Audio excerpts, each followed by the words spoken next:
Castelo dos Sonhos, distrito de Altamira, Pará, final dos anos 80.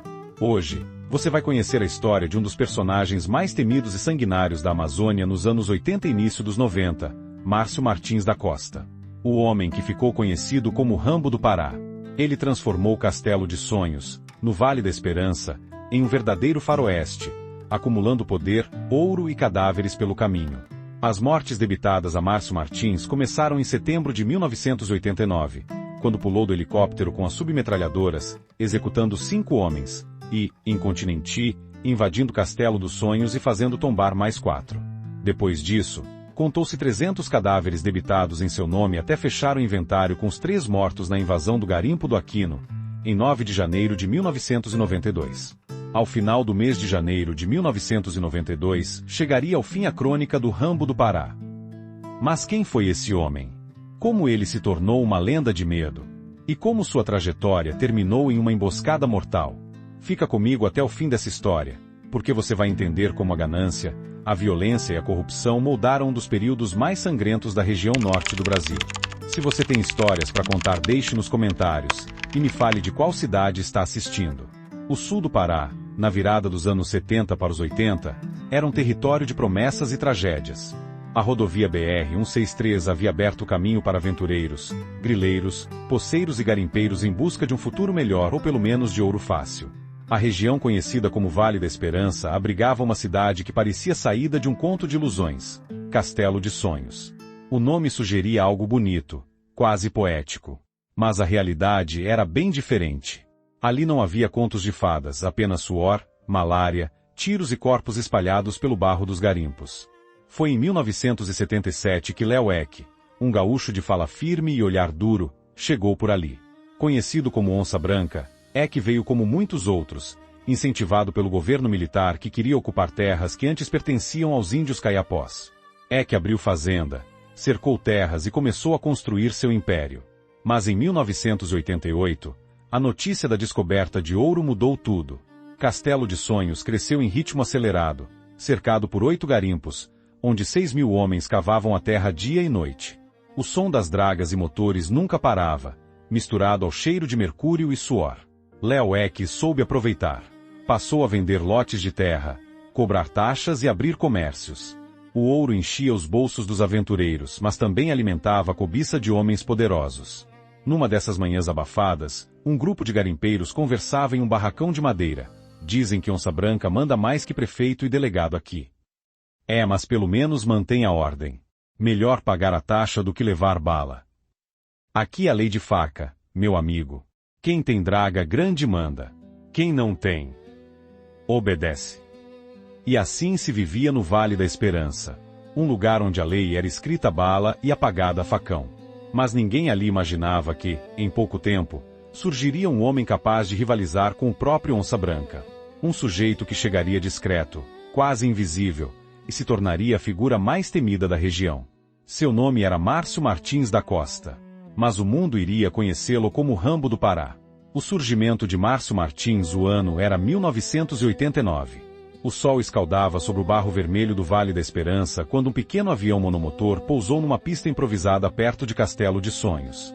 De dentro, desceu um rapaz de apenas 23 anos, magro, cabelos escuros bem penteados e um olhar de quem carregava mais ambição do que posses. Seu nome era Márcio Martins da Costa. Naquele momento, ele não passava de um jovem piloto mineiro, dono de metade de um avião em sociedade com outro piloto. Era só isso. Um avião velho e a vontade de vencer. Logo nos primeiros meses, Márcio percebeu o quanto poderia lucrar no transporte de garimpeiros. Cada viagem custava algumas gramas de ouro, e como diziam os homens da região, ouro aqui é como pedra, mas cada pedra pode te matar ou te salvar. Ele começou a ganhar dinheiro rápido. Fazia viagens para Altamira, trazia mantimentos, levava passageiros desesperados para vender o pouco ouro que tinham. Em pouco tempo, se tornou figura conhecida no pequeno vilarejo. No bar de madeira que servia como ponto de encontro, muitos comentavam sobre o novo piloto. Esse menino é esperto. Já entendeu como funciona o jogo por aqui. Pois é, faz amizade com todo mundo. Até o Onça Branca já chamou ele para conversar. E era verdade. Márcio sabia se aproximar das pessoas certas. Em pouco tempo, Conquistou a simpatia de Léo Eck, o Onça Branca, o homem mais poderoso da região. Eck o recebeu em sua fazenda, mostrou os pastos, falou sobre negócios. Chegaram até a beber juntos algumas noites, discutindo sobre política, garimpo e o futuro daquela terra sem lei. Mas, como toda amizade em terras de ouro, o vínculo não duraria muito. A ruptura pouco tempo depois. Márcio entrou na justiça tentando tomar para si uma área garimpeira ligada a Léo Eck. Apostou alto, ofereceu até ouro como suborno para influenciar decisões. Mas perdeu a causa. A derrota em si não foi o pior. O problema foi a humilhação que se seguiu. Certo dia, em plena rua principal de Castelo de Sonhos, Márcio foi algemado e arrastado pela rua principal do vilarejo de 235 casas por Léo Eck. Embarcou no pequeno avião e foi expulso para Belém. A cena ficou marcada na memória de quem viu. Um garimpeiro que estava na beira da rua contou anos depois. Nunca vi um homem engolir tanto ódio em silêncio. O Rambo nasceu naquele dia, quando Márcio foi arrastado como cachorro. Márcio não disse nada. Apenas suportou. Mas dentro dele crescia uma fúria que logo iria explodir. A transformação humilhado, Márcio pegou seu avião e foi para Belém. Muitos pensaram que ele tinha desistido, que era apenas mais um aventureiro que não aguentava o peso das disputas no garimpo. Mas poucos meses depois, ele voltou. E não voltou mesmo. Em uma manhã abafada de setembro de 1989, o silêncio do garimpo Esperança Quarta foi quebrado pelo som de hélices cortando o céu. Um helicóptero desceu de repente, levantando poeira e assustando os homens que trabalhavam nas dragas. De dentro, surgiu Márcio Martins. Na mão, 2 submetralhadoras americanas Ingram, que a imprensa apontou como Uzi israelense, talvez porque pouco antes o Globo Repórter tenha feito uma reportagem sobre armas vindas do Paraguai, sendo as machines Guns Uzi e as miras a laser, consideradas o bicho por gente besta como nós que se encantava com qualquer novidade apresentada pela mídia. Assim, apenas portando as armas, abatendo 5 garimpeiros, empilhando seus cadáveres e pulando sobre eles, foi o suficiente para surgir a fama de Márcio, o Rambo do Pará. Depois, Márcio caminhou por cima dos cadáveres, subiu em uma pedra de cascalho e gritou: "Agora quem manda aqui sou eu. E quem não aceitar, vai pro mesmo buraco desses aí." Os garimpeiros, aterrorizados, baixaram a cabeça. A partir daquele dia, ninguém mais ousaria chamar Márcio de menino piloto. Ele agora era conhecido como Rambo do Pará. O novo dono do pedaço exigiu como tributo de cada dono de draga do garimpo Esperança Quarta apenas 90 gramas de ouro, o que lhe rendeu $320 mil, com que pagou os custos da operação belicosa, como transporte, homens e as armas vindas de Miami. Depois disso impôs a sua ordem e o seu comércio. Criou mineradora, empresa de aviação, lojas de equipamentos para garimpeiros, ou compra de ouro, postos de gasolina, da bandeira Shell e outros bens e serviços. O óleo diesel no Vale da Esperança era revendido ao preço 130% maior que na região, o que lhe rendia 5,5 kg ouro mês. A hora de voo era de 25 gramas de ouro, mas Márcio cobrava 80 gramas. Se no vilarejo de Castelo dos Sonhos um botijão de gás custava o equivalente a 0,6 grama, na mão do Márcio valiam 3 gramas. A mesma lógica comercial para os remédios, como contra a malária, que custavam 0,3 gramas de ouro e eram vendidos pelo dobro. A doença, que acometia metade dos garimpeiros 1 ou 2 vezes ao ano, consumiam 10 gramas de ouro a cada tratamento. Luxos como 4 latinhas de cerveja custavam 1 grama, e uma garrafa de água mineral 0,20 grama. Márcio Martins em 3 anos amealhou um patrimônio aparente de 17 pequenos aviões, sendo um deles avaliado em $600 mil, 5 caminhões, 6 postos de combustíveis e outros bens não contabilizados como milhares de hectares de terras e centenas de quilos de ouro porque arrecadava por baixo 80 kg de ouro por mês nos seus 3 garimpos. Montou uma rede de rádios amadores na região MT Pará e contava com um grupo armado de 60 homens que controlavam 2.000 garimpeiros. O domínio pelo ouro e pelo medo depois do massacre no garimpo Esperança Quarta. O nome Márcio Martins da Costa se espalhou como fogo em palha seca. Em cada barraco, em cada beira de pista, em cada botequim de madeira no meio da mata, só se falava de um homem, o Rambo do Pará. No começo, muitos pensaram que sua fúria seria passageira, que aquele ataque era apenas vingança pela humilhação sofrida nas mãos de Léo Eck, o Onça Branca. Mas estavam enganados. Márcio não queria apenas vingança. Ele queria poder. O imposto do medo poucas semanas depois do massacre, surgiram os primeiros recados. 2 homens de confiança do Rambo apareciam nas balsas e dragas de ouro, sempre armados até os dentes. O discurso era direto: o Rambo é o dono daqui. Quem quiser continuar tirando ouro, paga a parte dele. 90 gramas por mês. Quem não pagar, já sabe o que acontece. Não demorou para que todos entendessem: ou se pagava, ou se morria. Em menos de 6 meses, Márcio controlava a maior parte dos garimpos de Castelo de Sonhos e do Vale da Esperança. Os quilos de ouro arrecadados viravam dinheiro rápido nas mãos de atravessadores em Altamira, Santarém e até Belém. Com essa fortuna, ele começou a investir.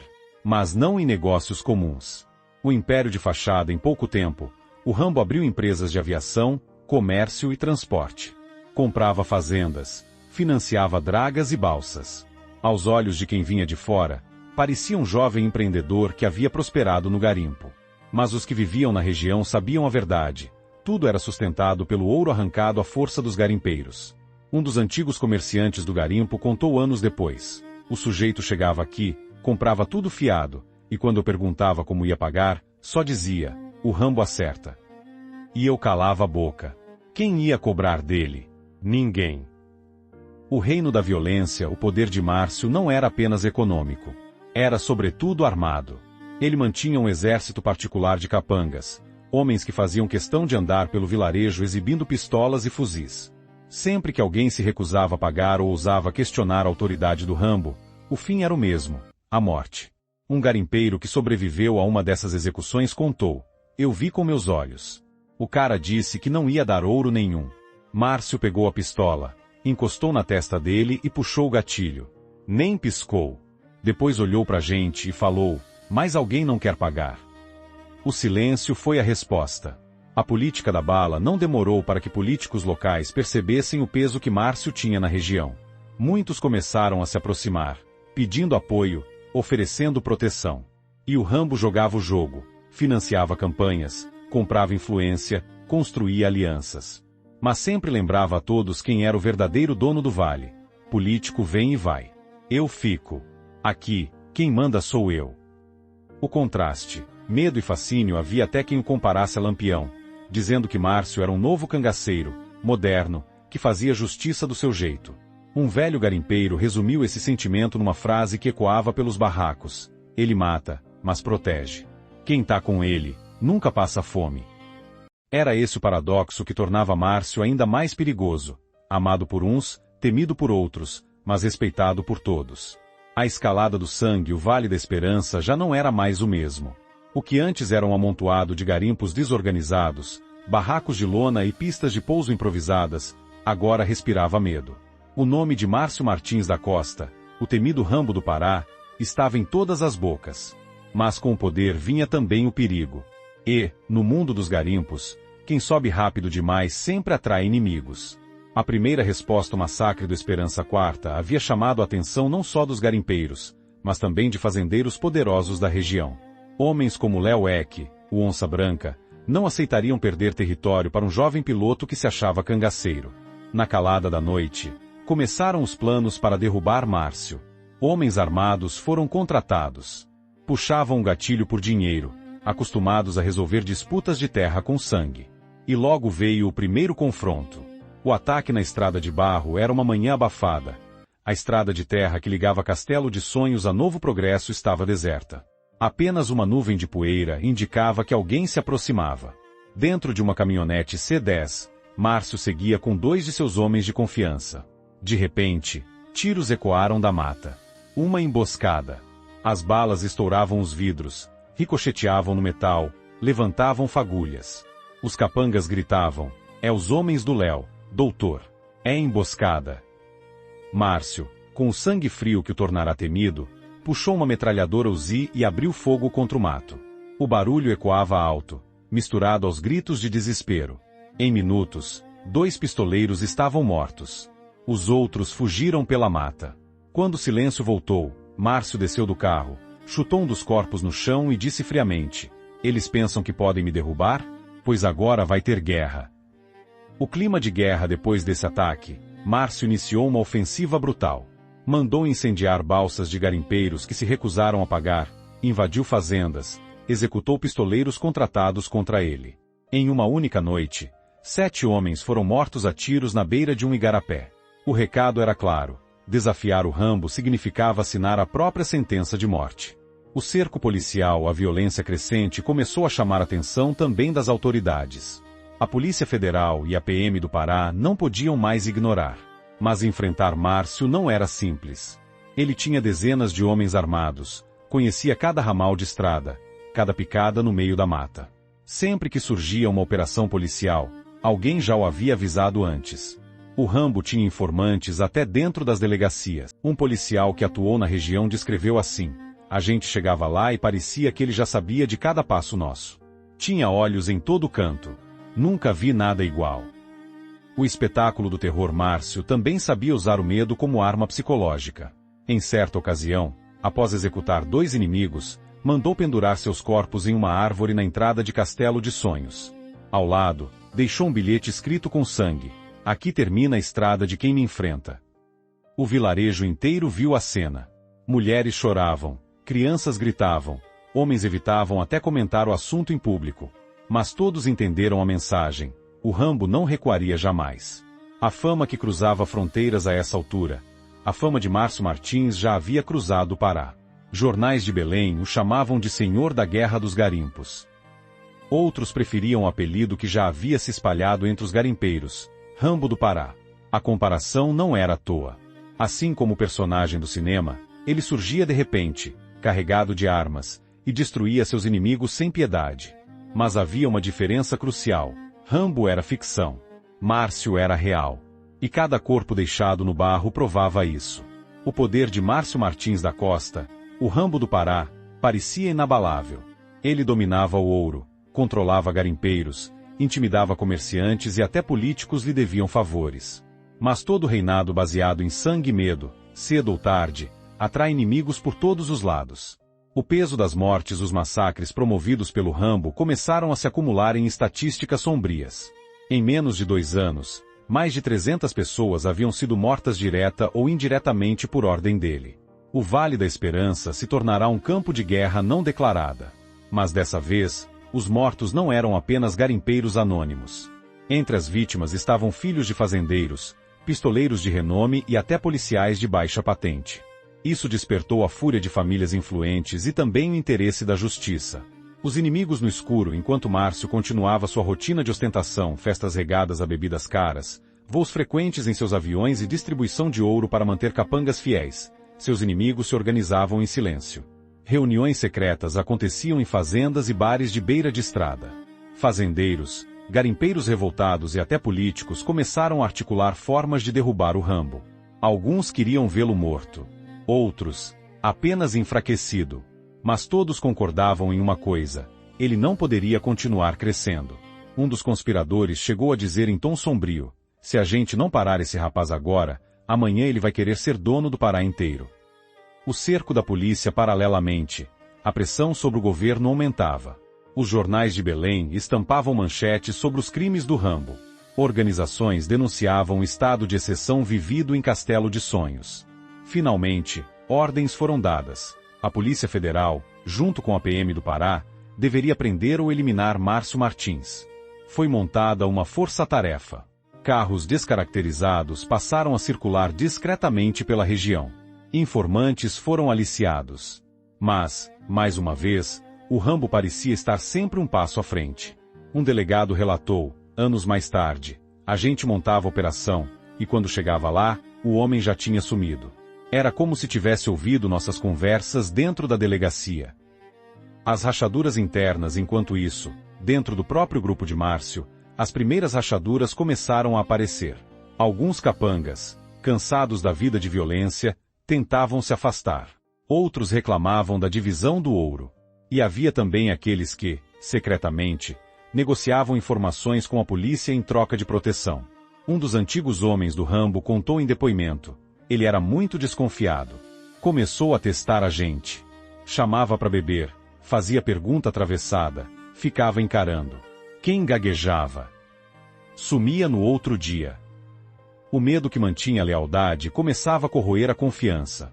O isolamento de Márcio com tantos inimigos externos e internos, Márcio começou a mudar seu comportamento. Deixou de frequentar festas grandes, reduziu suas aparições em público e passou a circular apenas com seguranças fortemente armados. O jovem piloto que um dia sorria para todos e fazia amizade nos bares agora era um homem desconfiado, cercado de armas e sempre à beira da paranoia. E, em meio a esse isolamento, crescia um pressentimento: o cerco estava se fechando. Em maio de 91, Rambo invadiu o Garimpo Trairão, em Guarantã do Norte. Ele não conseguiu o controle, apesar da ação espetaculosa e da morte de 12 homens. Mesmo assim, a Polícia Militar de Mato Grosso se pôs à caça de Márcio Martins. Capturado, ele foi transferido ao presídio do Carumbé, onde já tinha fugido uma vez. Curiosamente, mesmo com o serviço de inteligência reportando que a logística de fuga de Márcio Martins estava pronta, e que o bando trouxera 15 quilogramas de ouro para Cuiabá, mesmo assim, a cúpula da segurança pública o transferiu para um quartel da PM, localizado no bairro do Porto. Num domingo ensolarado de junho de 91, Rambo se misturou aos fiéis da igreja Dom Bosco, e fugiu, sem qualquer dificuldade. A queda do Rambo, o homem que já fora visto como intocável, dono de garimpos e senhor da vida e da morte no Vale da Esperança, começava a viver cercado por sombras. A cada passo, a cada viagem de avião, a cada noite mal dormida em uma de suas fazendas, Márcio Martins da Costa, o Rambo do Pará, sentia o peso da caçada que se armava contra ele. O aviso dos traidores foi um de seus próprios homens que primeiro deixou escapar a informação. Num bar de beira de estrada em Altamira, embriagado, o pistoleiro comentou que a polícia e os fazendeiros haviam fechado um acordo para acabar com o Rambo de uma vez por todas. As palavras caíram como chumbo. Em poucos dias, a notícia se espalhou pelo vale. O Império do Medo estava com os dias contados. A emboscada que não aconteceu certa tarde. Márcio sobrevoava de monomotor a região do Esperança Quarta, quando percebeu luzes estranhas refletindo no mato. Era uma operação policial à espreita. Em uma manobra arriscada, ele mergulhou o avião em baixa altitude, voando rente às copas das árvores, e escapou ileso. Mas sabia que a sorte não duraria para sempre. Eles não vão descansar até me pegar. E eu não vou me entregar vivo, disse a um dos seus capangas mais fiéis. A vida em fuga nos meses seguintes, o Rambo passou a viver como caçador caçado. Dormia cada noite em um lugar diferente, escondido em ramais de estrada ou em fazendas de aliados. Seus aviões já não voavam com a mesma liberdade. Cada decolagem podia ser rastreada. Mesmo assim, continuava desafiador. Em um encontro com alguns garimpeiros, ainda deixou clara sua posição: se eles me querem, que venham buscar. Mas vão levar chumbo junto. A queda do Rambo, o homem que já fora visto como intocável, dono de garimpos e senhor da vida e da morte no Vale da Esperança, começava a viver cercado por sombras. A cada passo, a cada viagem de avião, a cada noite mal dormida em uma de suas fazendas, Márcio Martins da Costa, o Rambo do Pará, sentia o peso da caçada que se armava contra ele. 2 helicópteros circularam a sede de uma fazenda de Márcio Martins da Costa, que não se importou porque lhe disseram que o Departamento Nacional de Pesquisa Mineral faria um serviço de geologia por perto. Mas as máquinas desceram na fazenda e dela pularam uma dúzia de pés pretos com uniformes e equipamentos de combate. Os capangas fugiram pelo mato. Todos correram, menos Miron, que foi capturado, e Márcio se escondeu numa das paredes falsas da casa e lá permaneceu por 18 horas bebendo água mineral e comendo rapadura. A PM vasculhou todos os arredores até escurecer. No dia seguinte, se ouviu o som dos helicópteros decolando e, logo depois, a voz de Miron chamando pelo irmão Márcio. A porta falsa do esconderijo se abriu e dela emergiu um rapaz com os membros entorpecidos pela imobilidade de uma noite inteira. Ao virar os olhos pela sala, o temível Rambo do Pará levou um tiro de fuzil no rosto e enquanto seu corpo caía outro tiro estourou seu coração. Antes de tocar o solo, dezenas de gramas de chumbo acabaram rasgando seu corpo. A PM cumprirá a missão. A região sul do Pará estava pacificada. O silêncio após a tempestade, a notícia correu rápido. No mesmo dia, garimpeiros, comerciantes e moradores de Castelo de Sonhos se reuniram em pequenos grupos para comentar: mataram o Rambo. Agora acaba o medo. Ou começa outro ainda pior. Quando o corpo de Márcio Martins da Costa, o Rambo do Pará, tombou perfurado por balas, não foi apenas a vida de um homem que terminou. Foi também o fim de uma era em que o ouro, a violência e a impunidade ditavam as regras de um território abandonado pelo Estado. O mito e o medo nos meses que seguiram, sua figura virou quase uma lenda. Alguns garimpeiros juravam que o tinham visto escapar vivo, fugido para a Rússia. Outros contavam histórias ainda mais fantasiosas, dizendo que o Rambo voltaria para se vingar. As marcas do Império, o patrimônio deixado por Márcio era vasto. Aviões, postos de gasolina, fazendas, terras, ouro. Mas boa parte se perdeu em disputas judiciais, apropriações de antigos aliados e saques. O que ficou mesmo foi o rastro de violência. Dizia-se que mais de 300 mortes estavam em sua conta direta ou indireta. Famílias inteiras choraram por enterrar filhos, maridos, irmãos e pais. E muitos corpos, simplesmente, jamais foram encontrados. Essa foi a história de Márcio Martins da Costa, o temido Rambo do Pará.